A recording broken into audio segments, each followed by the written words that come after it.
You are now listening to Footy Prime, the podcast, hosted by Danny Dicchio, Craig Forrest, and James Sharman.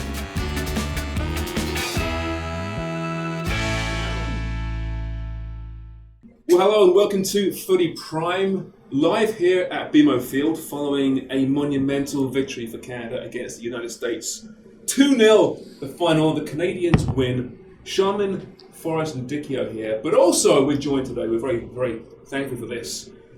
Johh Fitzgerald, former Canadian international, former teammate of Craig Forrest, and some guy called Alex Mckechnie.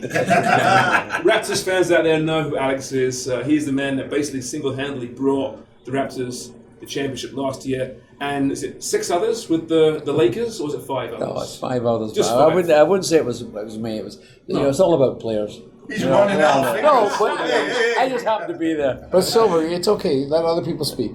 Yeah, but a lot of people don't know that Alex went back way long ago. I mean, going back into soccer years ago. Obviously, you're from Scotland, Alex, but getting involved with the national team in the Gold Cup highlight of 2000. You were our therapist then, and good memories as well. And then obviously you went to wouldn't like to say bigger and better things, but You know what? Shaquille O'Neal. Let me tell you though, Craig. My first year with the national team was 1976. Believe it or not, the Montreal Olympic team. Was Craig playing then? No, he was one of my patients. He was 12 years old. I had one black hair.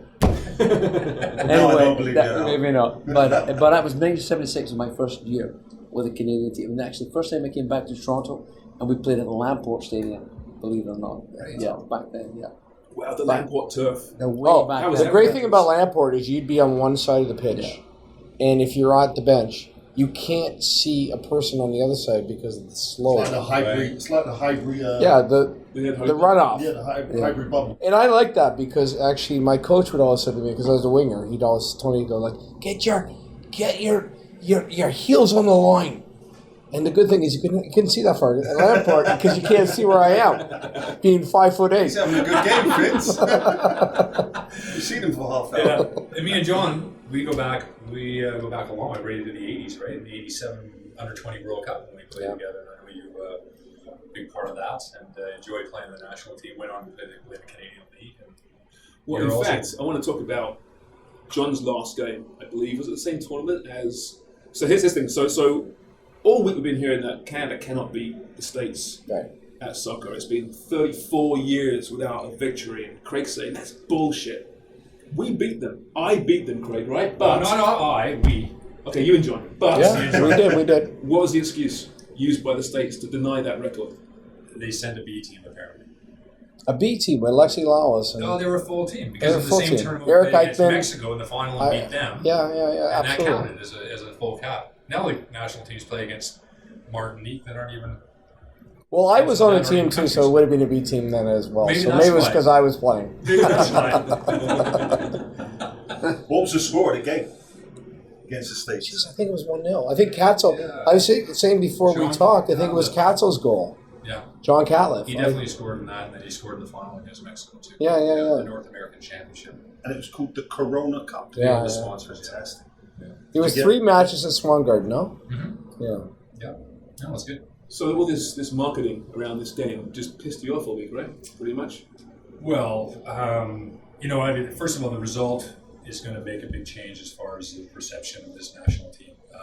It was a terrific game, a terrific result for the national team tonight. Craig, where does that put it in status in terms of rankings, for example? Well, this is it. Like a lot of people, I think that aren't familiar with this new system and how this ranking is going to come into play, including us. They have a hard time dealing. That if Canada gets in the top 6 as far as CONCACAF ranking goes, they end up in the hex in a group of 6 to qualify for the World Cup. Right. Top 3 qualify, and the other 4th place spot, I believe, would be playing against the winners of all the rest. So 14 games Canada would have to play if they don't finish in the top 6. And if they win all that, then they would have to play against the 4th place team finishing in that group of 6. So really important that Canada get in that 6. Really important. So results like tonight go a long way because of the weight against the national team in the U.S. as opposed to beating up on other CONCACAF teams. This was a really important result. So are all CONCACAF teams equal right now then? Or is, like, for example, St. Lucia or something not part of this? No, they use the FIFA rankings, right, which don't make much sense. Yeah. You know, they're all weighted depending on who you're playing against. And tournaments. So if you're playing in the Gold Cup, that would be heavier weight, which Okay, points, World Cup qualifiers, things like Well, that. this was the Gold Cup game tonight, though. So No, it wasn't a Gold No. Cup. No, it's just a match in the CONCACAF. Nations League, yeah. Nations League, Yeah. But because they're playing not against the CONCACAF. US. Okay. Well, they're trying to make friendlies important, right? Right. Putting weight on friendlies, which I think is working to a certain degree around the world, right? I mean, friendly games are pointless in the past. They just caused injuries, players pulled out, coaches, put pressure on players not to play in them. But this puts some weight behind them. Do you think it's actually working, Deesh? I think in Europe it's definitely worked. Last year when we saw the final Final Four was played, I think it was in Portugal where England were there, Portugal were there, Holland were there, and Switzerland. And the build up to that was good, the fans were into it, and I just don't know how they're going to do it here in CONCACAF. I know they're trying to build something similar, but for Canada to play the States and maybe like in Mexico in a round robin tournament like this Corona Cup, and you've got to try and feed the fan. That's the biggest thing. And I've got to be honest, like some of the internationals that I've watched recently, I was watching Ireland versus Georgia the other day, and I was so bored out of my tits. It was unbelievable. And I was like, this is international football. It was so negative. And I know there's stuff on the lines to try and qualify for the Euros and all that, but this was a great game to watch tonight. Yeah. Both teams kind of went at each other. Canada. It was chippy. It was chippy. I thought the referee was great tonight. Yeah. He let a lot of things go. He let some hard challenges play on. I thought there was a little bit of chemistry where you could say, okay, the US and Canada are starting to build this rivalry, which the fans want to see. Yeah. It's like the old days out with England and Scotland. They stopped them games, remember? Yeah. They were quality games And back in the All day. nations games, right? Here's an interesting question here. So, like, I know that the years I was with the national team, when I was with the national team for all those years, we had a difficult time bringing players in for international games. Now, it appears to me now, correct me if I'm wrong, but they've aligned the international breaks with the Canadian national program. That's got to be an asset. That's got to be a positive thing for allowing us to bring players in now that are playing in Europe without having a. But there's still pressure though from even now, sure, more in the past perhaps, but there's still pressure from club management. I was going to say that. Yeah, As a player, you go for that track. you go. Let's say most Canadian players are probably not the top player at their club, and you leave to go back to Canada for a couple of weeks, and somebody gets into your spot and you play. But that's you're out of your. But that's my point. Position. My point though is that before it was never aligned with international breaks. Well, this game was obviously aligned. That's a good point. This was aligned with the international break. Yes, FIFA calendar now. Right. That's my point. That's Has that made a difference? That's got to have made a difference, surely, for the Canadians. Because Stacks, you would only roll in every once in a while when we had training camp at the very end. For the big games. Well, it is. I mean, I think the hardest part for Canada is getting players to stay and to want to play for Canada as well. Luckily for us, Alfonso Davies wants to play for Canada. And he's been tied now because he's played in the Gold Cup, something that ties him to the national team, not just friendlies. Right. But in the past, we've lost people by not really wanting to play because maybe taking their career at club level more seriously. Right. Because that's the one that's the career that's paying the wages, right? Yeah. So even Junior Hoyland, for instance, he wasn't with our national team. He got called up quite a few times. He must have taken a rowboat over because it took him long enough to get to the national team until it was actually beneficial for him because his career at club level had maybe gone down a little bit. He wanted to put himself in a shop window. So there's reasons for that, but you want players to play for Canada. You want players to do that. And winning games and having a camaraderie and a group of players that they have now that have a will to want to do that, I think that builds that culture within the national team. And then further down the road, You look at the celebrations at the end of this game tonight. I mean, it wasn't that they just beat the US. Like John Herdman is massive on this brotherhood, building a brotherhood within the camp. And it's exactly what Canada needed. And you go back to what you're saying about Junior Hoyland, not being too sure about representing the team. You've got Scott Yarford, who I thought had an excellent game tonight. He bossed the midfield, who's coming all the way from England, By the way, With I'm a Junior. Rangers fan, so you know. Yeah, yeah. You So I'm had right to there. put that in He's there. I'm a blue nose, Fitzy's so that's been all saying good. good. I think you're going to say you're a Burnley. It's been two. Burnley fan. I was in Burnley. I'm a Rangers boy. Been since the Raptors game on. Was it Monday? Yeah, well, the whole crew No, came Sunday. down. Yeah, Sunday. You know that I brought the whole crew down to the Raptors game Yeah. on Sunday, which was kind of cool actually. They got a box. The whole crew came down and Silver goes. There's a Ranger in the house. the Rangers are in the house. So Did he not that bring was you pretty cool. Rangers jersey? Don't you worry about it. We're all coming. Yeah, We're all, he brought me a bottle. You notice He the brought me a colour- bottle of you Macallan notice as the well. colour of the That was sky. even better. But again, I think like just seeing the celebrations and the togetherness, and even the camaraderie with the fans at the end. Yeah, we saw there. Alphonso Davies Alphonso release Davies. this window right here Yeah. in the fans. What, 15 minutes after the game Signing finished? autographs, giving Yeah, the jersey to the especially. young kids, to the new wave of younger Alphonso Davies, who might be immigrants to this country, who might be Canadians born and bred here, but love football, soccer, and now they want to kind of emulate being Alphonso Davies one day. And for me, that's a big thing that Canada needs to really jump on now. The CSA have to jump on this because it's a fantastic result. That's a good point. They need to build momentum. They need more advertising, more I promotion. think this and game get wasn't behind promoted this thing. enough. Right, I mean, 15,000 Well, fans out there, maybe? Maybe Well, they 15,000? said 17,000. Yeah, well, I'm not sure about that. Yeah, I mean, It was a good atmosphere though for It was, 15,000. those people, the Voyagers, did a great Yeah. job. They were noisy, they were passionate, it's fantastic to watch. But TFC can play, like you say, Columbus Columbus Crew would and be pick sold out out tonight, so. almost 30,000. You know, we were, Yeah, but we to came be, to be frank with you, like I'll tell you that not a lot of people knew there was going to be a game tonight, Yeah, that's true. right? This is the the promotion, this is the the problem. advertising. Well, let me ask you, Fitz, as a former player, you've seen the game grow, progress, yet still Canada's men's team has a problem filling stadiums. Does it frustrate you as a former player? Actually, we used to fill stadiums all the time. We'd play against Greece, and there'd be Greeks everywhere. Like honestly, we talk about that. Like That's true. it used to, when we played, we'd play We're always varsity. in a away game. There'd be 21,000 people You know there, what? and maybe 1,000 Canadian people. but- Actually, tonight, I actually commented to Fitz tonight.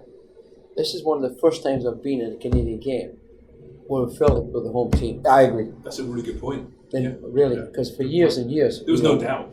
There was There's no a doubt. cluster There of- was, of there was a whole American crowd. supporters in the corner People down were into here. it, and we felt like the home team tonight. Maybe only 17,000, but we were the home team. But what will happen is if we were playing against anybody else, it would be mixture. If we Sure. were playing against Honduras. For all these years, it would yeah. be 50-50 at best. Yeah, at best. Right. But remember, we're older now. So when we played, say 20, my dad would have been 45, immigrant to the country. That's all he knew.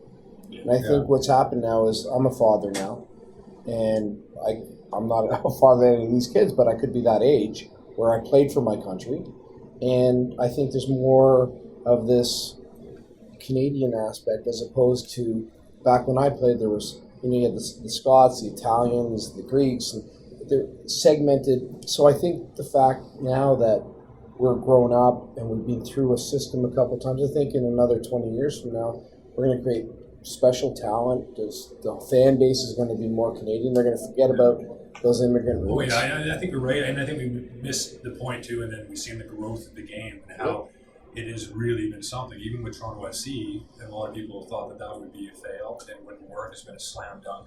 It has been in Montreal and Vancouver as well, very well supported teams. And but from the development side, those MLS teams aren't developing Canadian players as we thought they would. I think the Canadian Soccer League, if that can get some grounding, CBL. the CBL will do a really good job as far as developing players too. It's just getting an opportunity for kids. But you still need that moment, right? That iconic moment to really bring in a new wealth of support. The women had it in London 2012, an enormous moment for that program. The men's team need that still, right? And tonight was great, but it's still a friendly essentially. The States weren't up for it. Taking nothing away from the result, but you need that moment to be in a hex. Where was Be out of Altidore? You know what? Did he try? He's injured. He's injured? I've been fortunate enough to spend the last couple of days, and even the last time we were in town, with my good friend Greg Bay, who's the physiotherapist for the team. Him and I worked together, Greg. off and on for years. Yeah. And we, when we both worked for the national programs, he would work one series, I'd work another. But he was telling me tonight, and like today, that he said without question, this is the most professional he's ever been around. Within the system, there's a real seriousness about it. It's not just like him and someone else. Back then it was myself and And Kevin Muldoon, just a couple of us there. Actually, running the show, we're right? calling Greg Kevin today. But he said that they've taken a real serious approach to it. The sports science approach. They've got analytics. They've got different disciplines there, from the physiotherapists to trainers to chiropractors to various different medical disciplines. From my perspective, and applying that knowledge to the program, that takes it to another level. I think that's a really important point, and it was well taken. And I think moving forward from that, I think that's a very positive. And I think that's John Herman. I'll be honest with you.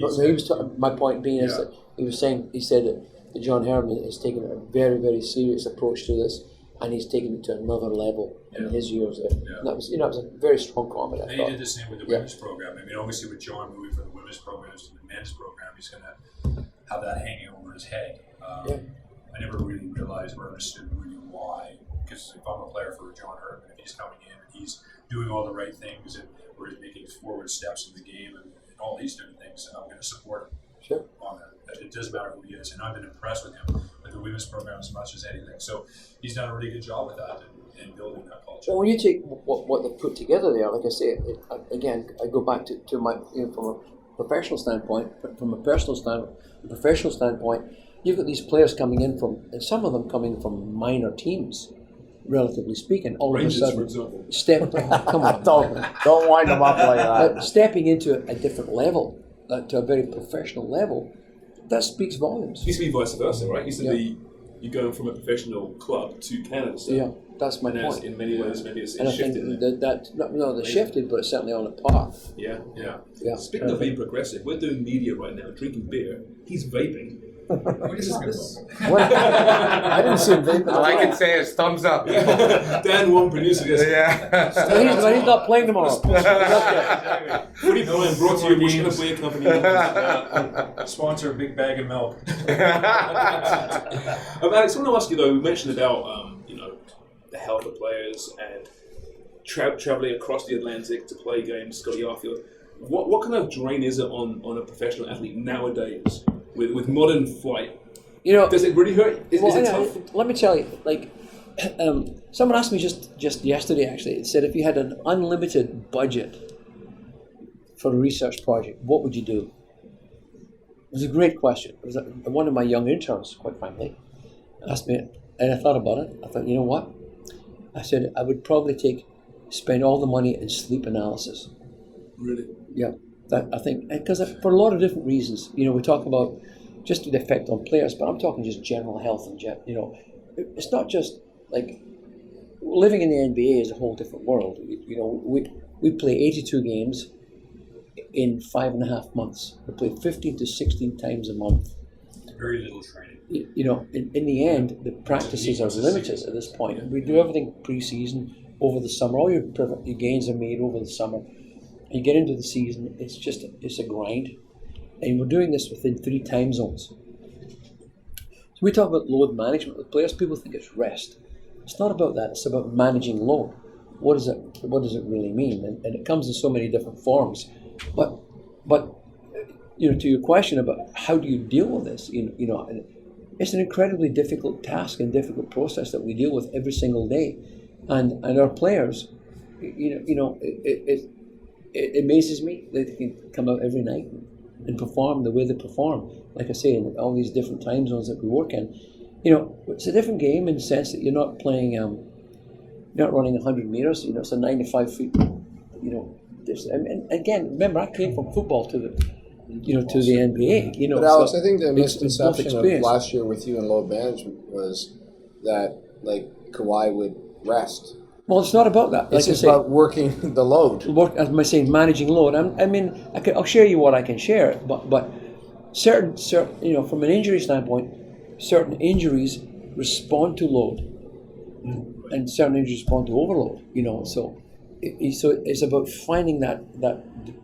So when a player is resting, it doesn't mean he's doing nothing. We still try to sustain a level of some guys flying work. 7 hours over here. Okay. So getting back to what you're saying, so a lot of stuff that's come in. We look at a lot of the research stuff that's done is based on like football or Australian rules or the Australian model or the British model or the European model, you play one game per week. You're basically periodizing your program for one game coming in Saturday, so you want to perform on the Saturday. When Saturday comes, well, you know what? It just doesn't work like that. It's like 3-4 times a week that we have to do this, and you got to play in this. So really, our program is all about recovery. Yeah, right. So during the season, it's all about recovery. We use time. We use a lot of sleep management. We use a company called Fatigue Science that analyzes all of our travel. Then we look at the travel. What's the best time? When should we leave a city? We don't leave any stone unturned. We try to address every possible aspect, and that's on me. And I, from a personal standpoint, I have a terrific staff of 7-8 people, from physical therapists, massage therapists, trainers, strength and conditioning coaches, sports psychologists, or nutritionists, all fall under the one umbrella, and that umbrella is called health and performance, and that covers everything. We look at our facility here, right across the street here at the OVO Center. We have every single thing that we have is organic. Our chefs grow our vegetables in the building, on the terrace. I mean, it's quite an amazing. Where's the fish and chips coming from? Lake Ontario. Grant's growing. Well, that's our next subject. Yeah, growing something else. Yeah. Hey, I try to keep it serious. It goes sideways. yeah, exactly. But anyway, grow the vegetables? but just a simple example of what I'm talking about, though. So there's no stone unturned. So and I think that's what's happening. I can see it in the Canadian program. They're taking a very serious approach to it. I've met with them. I've had dinner with the guys a couple of times now, and there's a real serious approach to what they're doing, and I think that speaks volumes. I think that comes from the top down. That comes from the head coach. I think there's definitely a level of professionalism. Pardon me? And funding. Well, funding is everything, I think, too. You have to have it. But definitely you still have to have the belief. You have to have the system. You have to put it in place. And you have to be committed. Did you work with young players, young potential professional players? How would you compare their lifestyle choices now, given the guidance given to when you were at QPR as a young kid, for example? I think the younger players know more now, and that's because there's more education out there. And going back to John Herdman and the national team, they've actually come into our academy and ran a week session on how they prepare the full national team. So credit to them. They've gone into Vancouver, Montreal, Toronto FC, and worked about U17s and U15s. And you're fine with that? Isn't it? No, it's an territorial. agreement. No, it's an agreement that we've all had to push through the program. And the younger players love it because they're training and playing in front of the first team national stuff. And I agree with Al. They leave no stone unturned, and it could be the smallest of detail. And watching John work and his staff work, there is everything that goes into the training session, the sleep analysis, the food, nutrition, from having a woman kind of on board as like a mediator, because some guys don't react well with guys all the time. They need a woman to kind of talk to, whether it be a mother figure or just someone with a little bit more of a feminine kind of side to say, we need one of those here. Maybe this podcast. Yeah, maybe. But again, going back to the younger players, they have so much more education now to tell them what's right. When myself and Craig and Fitzy played in the younger days, we didn't really have any education to say this is a good meal that's going to help you perform the next day, or this sleep was carb. You know what? No, Danny. Also, we'd be begging Kevin Muldoon for a new pair of Copa Mundials, right? Just because one of the studs fell off. Well, you know what? But historically, professional sports is reactive. Yes, and I agree. And historically, a player gets hurt, you deal with it. But in today's world, it's 100% proactive. In our world and in football in general, I've been fortunate enough to have been around a little bit to see it. And there's just movement. You assess players come in, and you try to identify what we call their fingerprint. their own personal fingerprint and build the programs out from there. Yeah. So you create a preventative program initially in order to, and then you still treat injuries obviously, but there's so much effort put into prevention. But there's more, in that case, responsibility put on the athlete, though, surely. Yeah, but my point is that you're creating this preventative care program, a Right. proactive program. But You they make must buy players into it too, responsible. right? Would you have bought into that when you were like 21 years old? We wouldn't tell anybody about our injuries back then, honest to God, because I don't want to lose my spot. Is that still an issue? No, I think there's, certainly from an NBA standpoint, there's so much money involved that we get players like Kyle makes $30 million a year.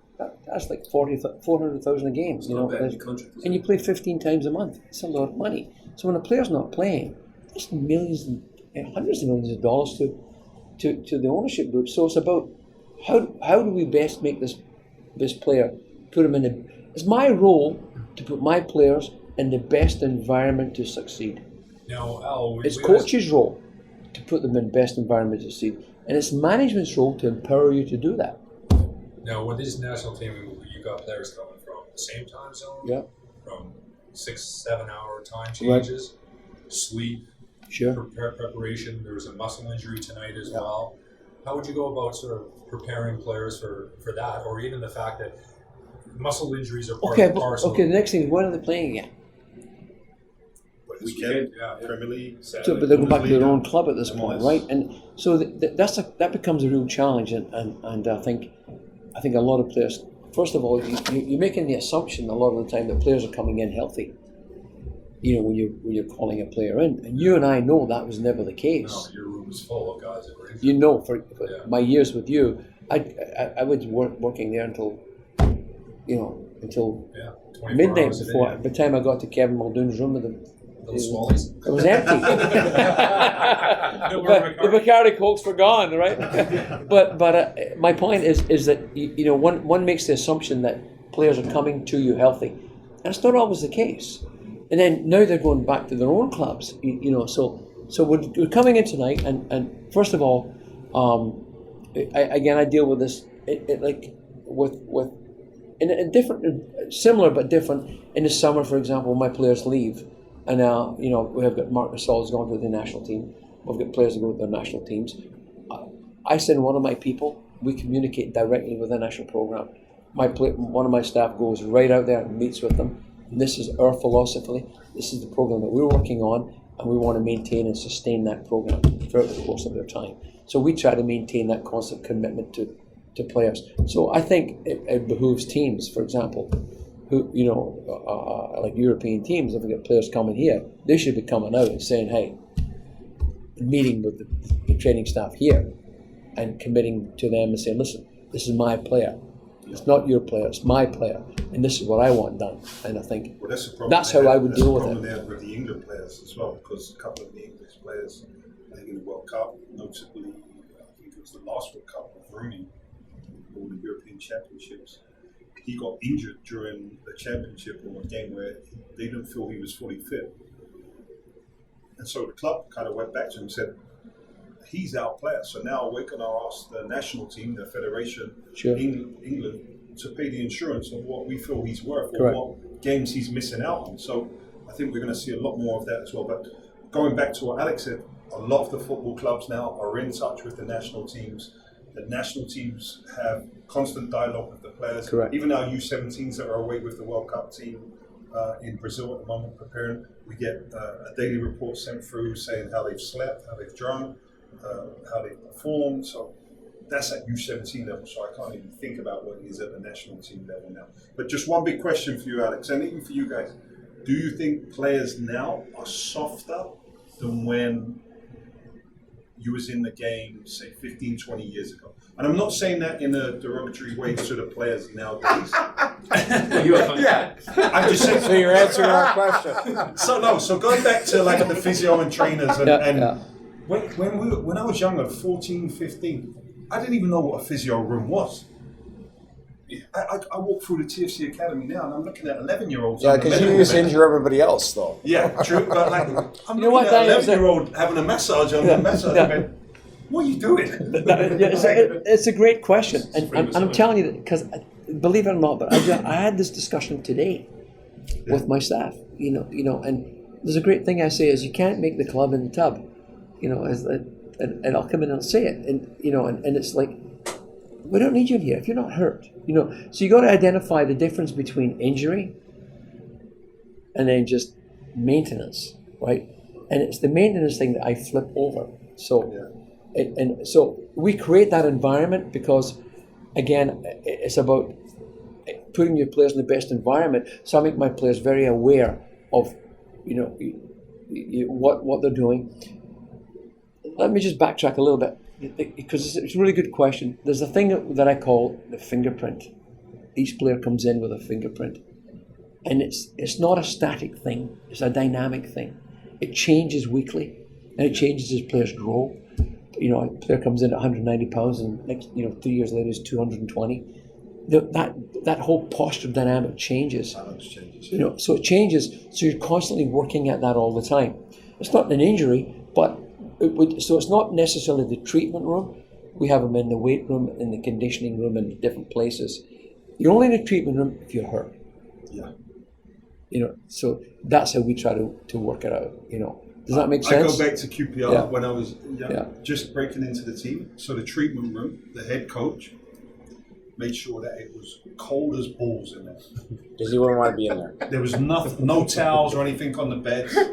The masseurs and the trainers did not speak to anyone. They did not speak So you don't want to be there. So he purposefully made it the worst place to be in. So your leg could be hanging off and you're going in again. You're freezing. Can you get a blanket? I'll be freezing. Hey, at least the swelling went down. Have you been in any bad treatment rooms, Craig? Oh, plenty. What's that? Back in those days. Ipswich must have had a bad one back then. We used to have a physio just come in and just do a little massage on you like that. Hasn't openness changed though? Like you think about professional players these days, that there's a more openness to discuss things, but anything in general. You're right. Mental health, injuries. So players are more willing to say, you know what, something's not right. And I'm like, I go back to my point. It's like, back when we played, like, I wouldn't want anybody to know. When I started replacing Carl Valentine, and my ankle was like dodgy, I wouldn't tell anybody because you know what, I don't want to. This was your chance. This is my chance. I think that still exists, though. Sure. Yeah. It still exists. No, that still exists. I think. Not when you're a star. When you're a star, I think there's a level of comfort that that's your position, and we'll save it for you. There's one factor you're missing here, and that's the agents. We didn't have agents Because that's my point. That's my point. But agents control so much of this. I get a player that gets hurt. The first thing the person I speak to is the agent. Yeah. Of course, I mean, and it's part of the process. Is that basketball though, or is it? You think it's? I think that's 100% football and everything else. I talk to the guys all the time. They're calling you, or are you? No, but the agents are they're an integral part of the process because there's always a perception of us as an us and them, right? And so building that trust with players is a difficult thing to do, and until you've done that over a period of time, and then you have that with a group of players, then it becomes more of an accepted. When players come in, they know they can live within the environment, but until you've done that, you're dealing with so many moving parts. Like I say, a player gets hurt, and you say, well, my agent wants me to go see somebody else.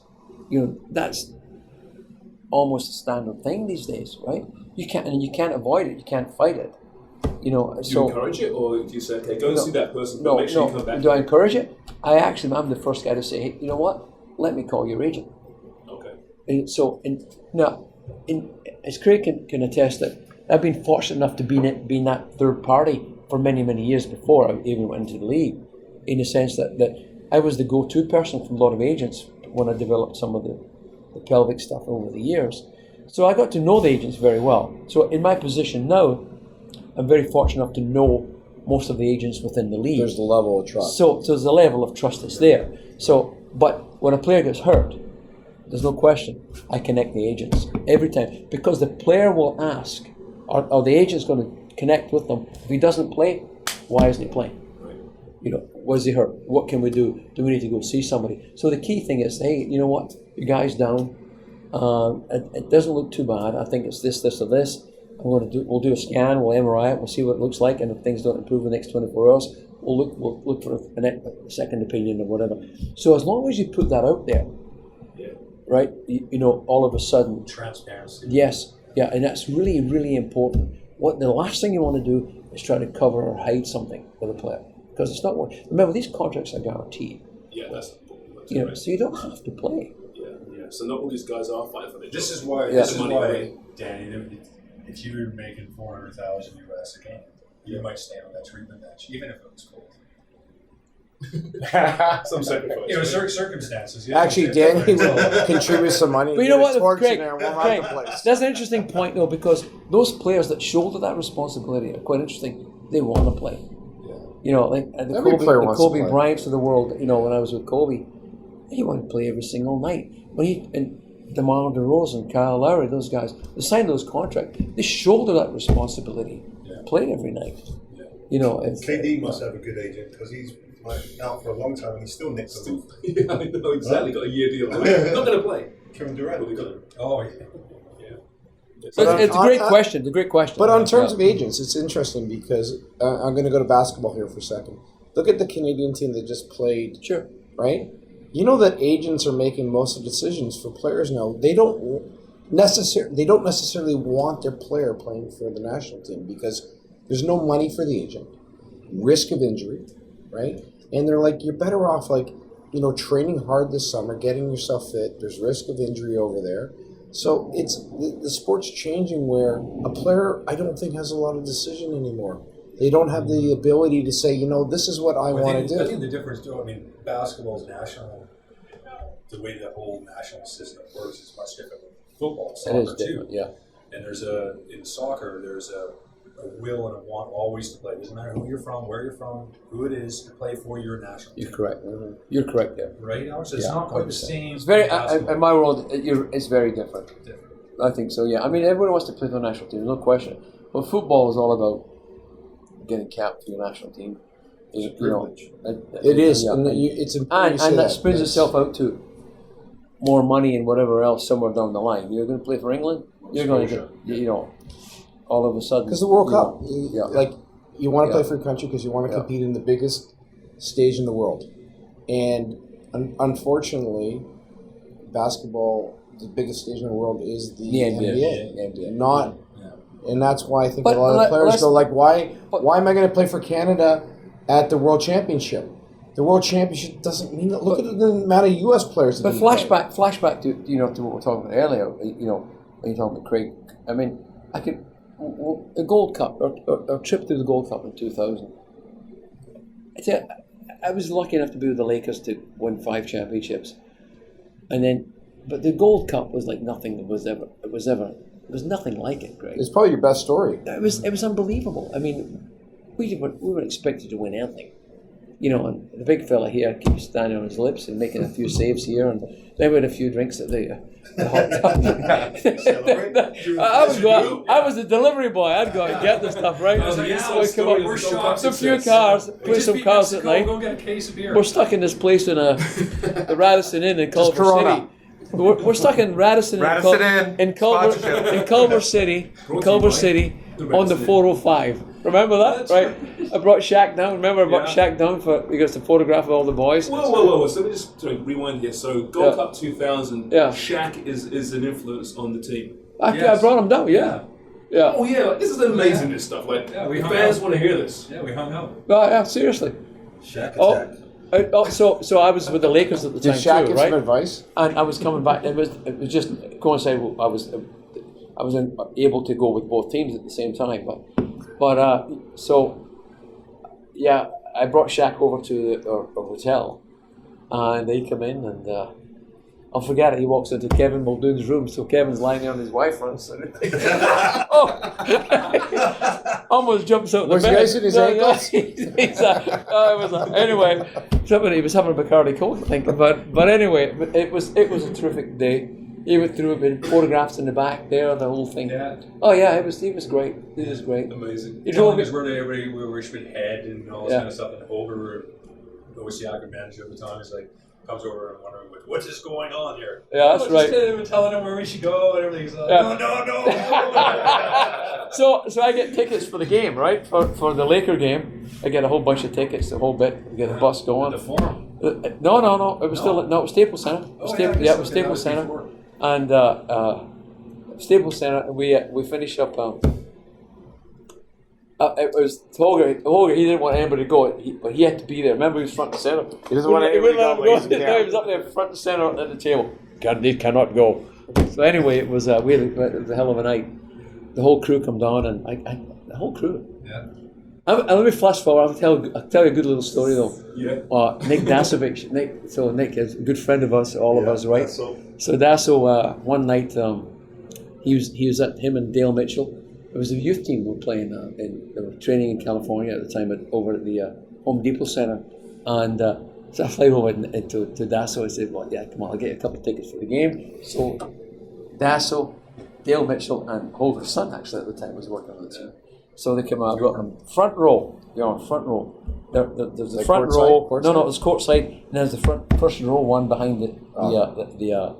Not Spitzy seats, sorry. No, that's what I was asking. That's what I was asking. I got jealous there. Was that Charlieville?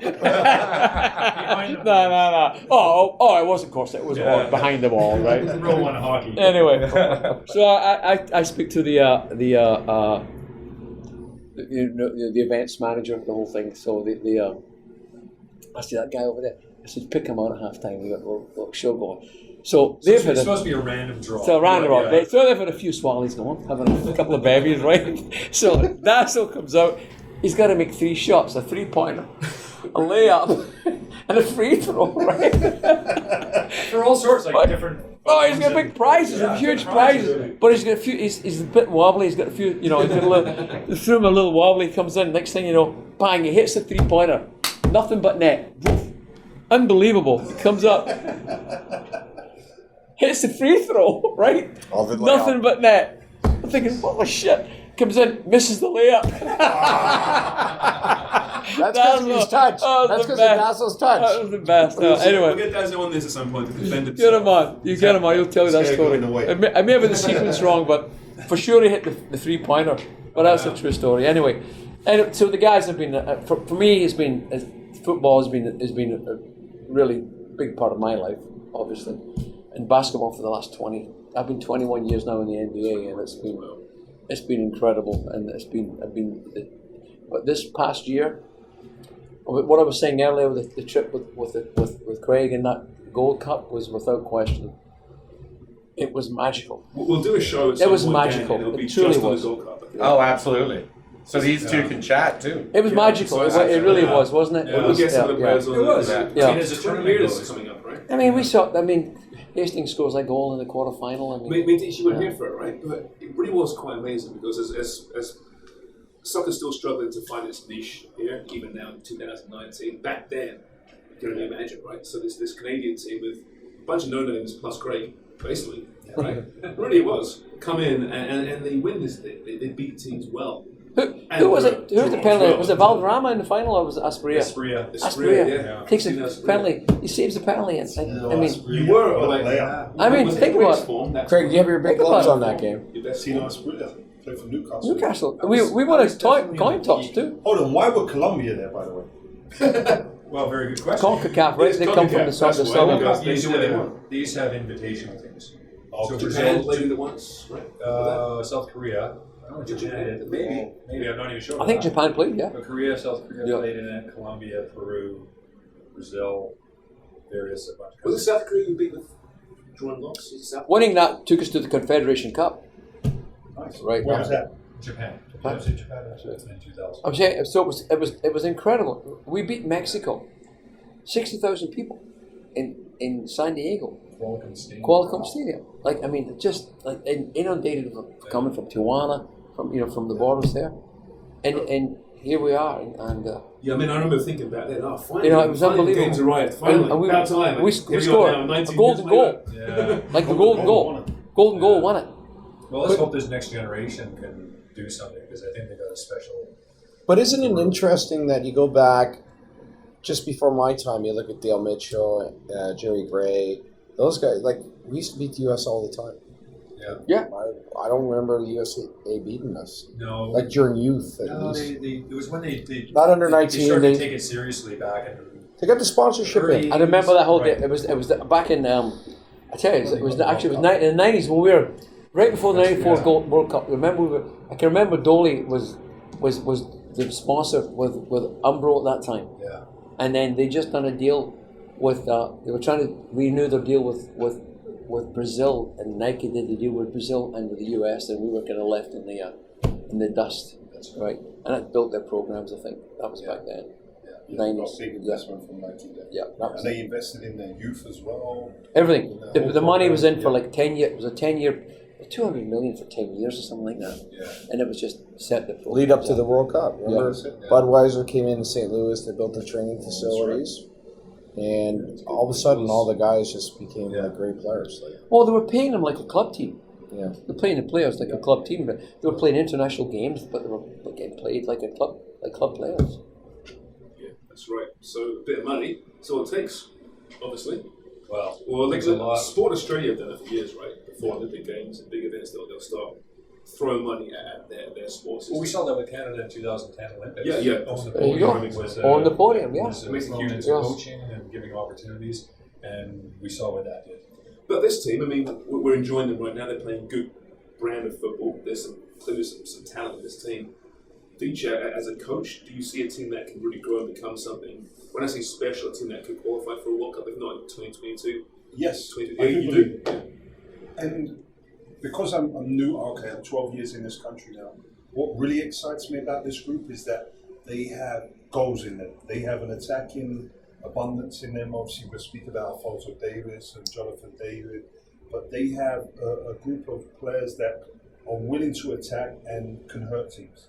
And my big worry about tonight was defensively how they were going to handle the US attack. But I thought they handled them very, very well. I thought Boyan was very good in goal.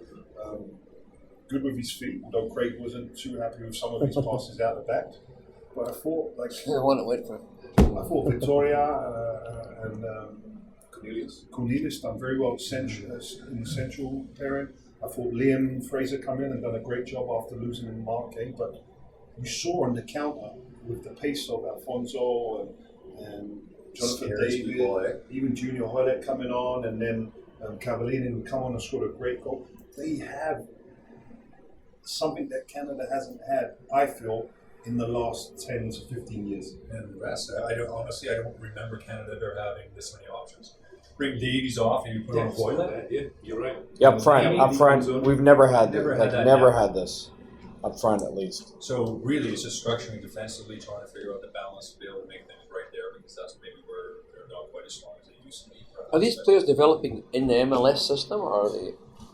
So Jonathan David was a player that grew up in Ottawa, and all the MLS clubs from Canada tried to get him into their academies. He was reluctant on going to Europe, and he went to Belgium, and it's worked out perfectly for him. I think it's probably the best move for him to progress. There's now clubs in England, Spain, Germany looking at him for a big money move now. Junior Hoylet is another player that went over at a young age. Alfonso Davis, we all know about him. He started off in Edmonton, went to Vancouver for a couple of years in the residency, and then progressed to the first team. So now he could be a first bona fide superstar. Davis? Like he's got that in him. He's at Bayern Munich. Doesn't look out of place at all.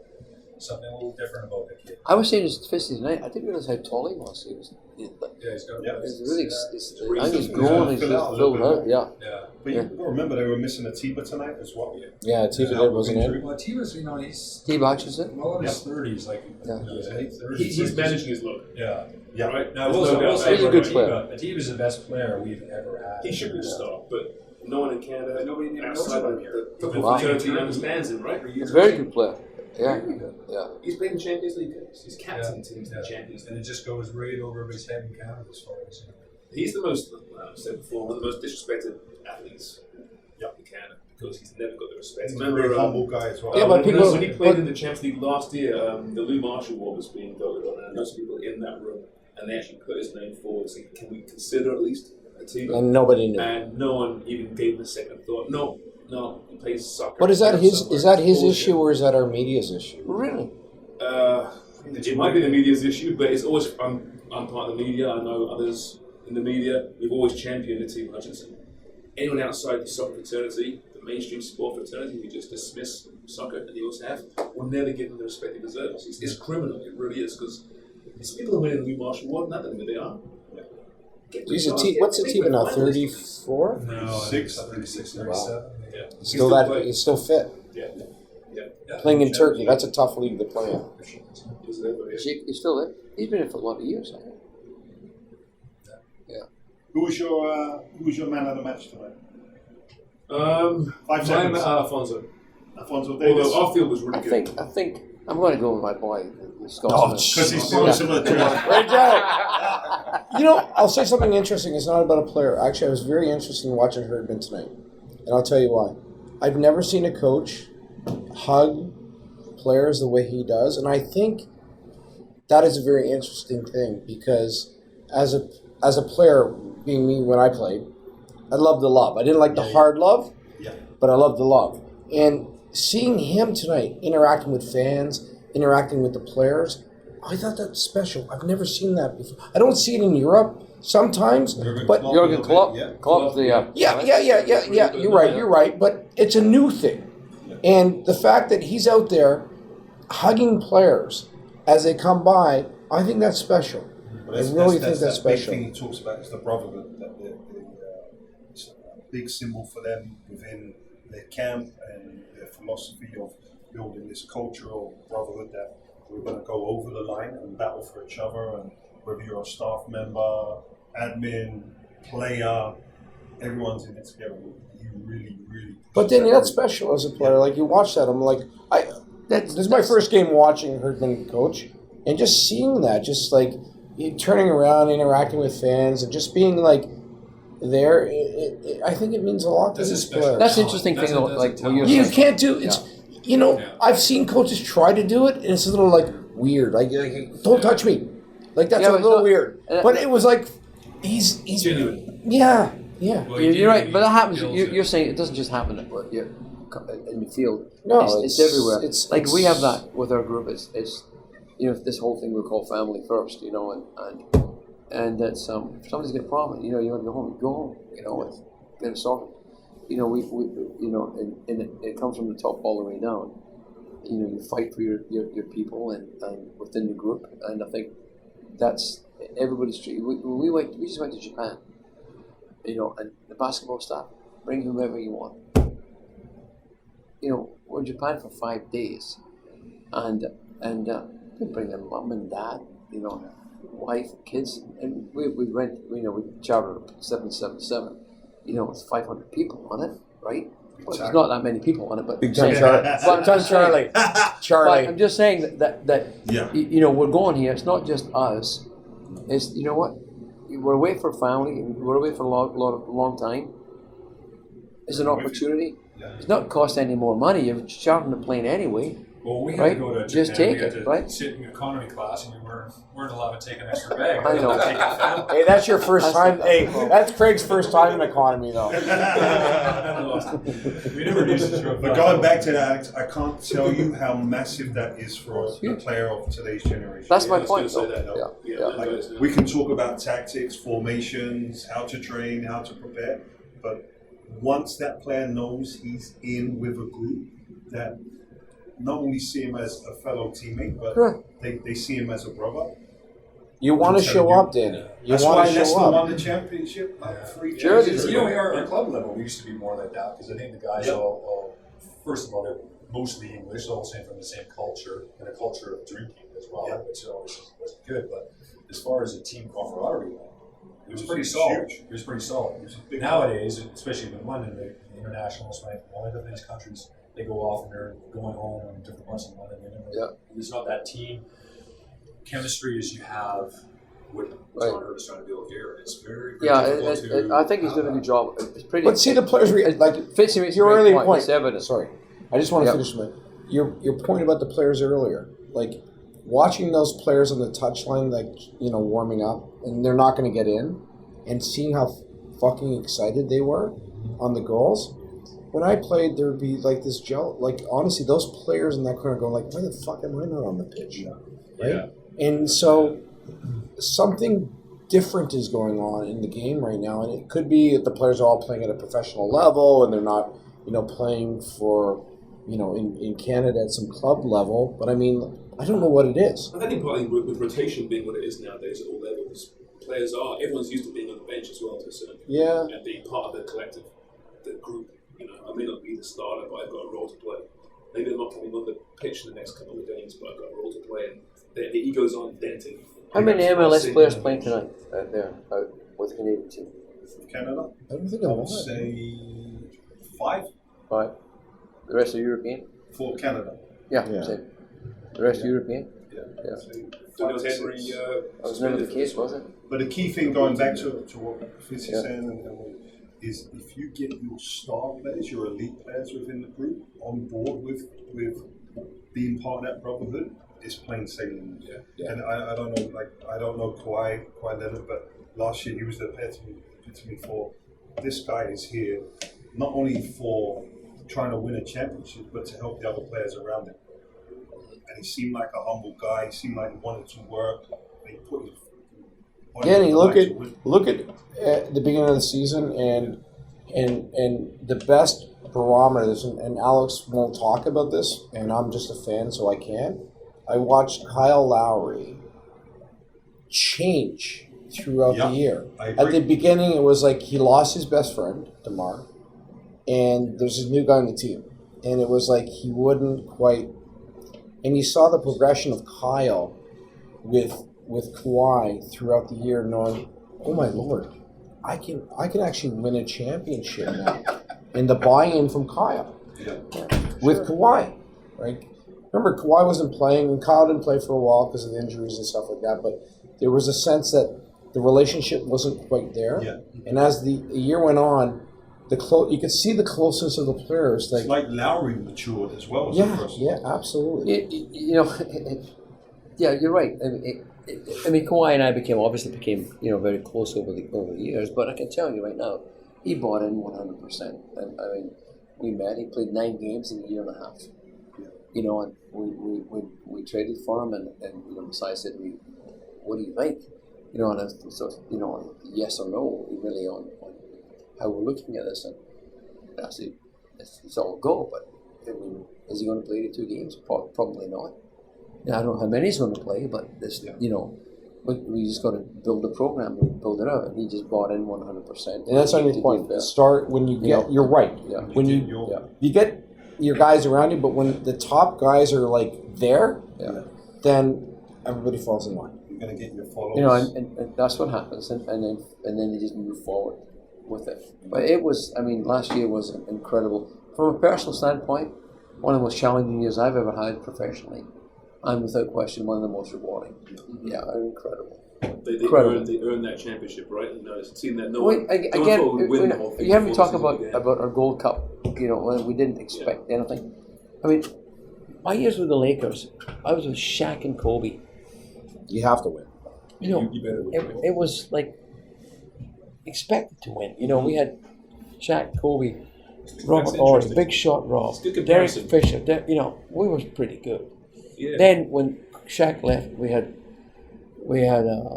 Pau Gasol. Gasol comes in with that group. We're expected to win. Yeah. Last year, 2000 Gold Cup team. It was the same thing. Raptors, one and the same. And Craig was the Kawhi. There it was. And you know what? I'm going to tell you right now. He had the claw. You know what? We can laugh. Craig had the claw. We can. No. By the time we had him, it was the mitt. But I can tell you what. You're right. You're absolutely right, because I'll say it right now, and he's my guy.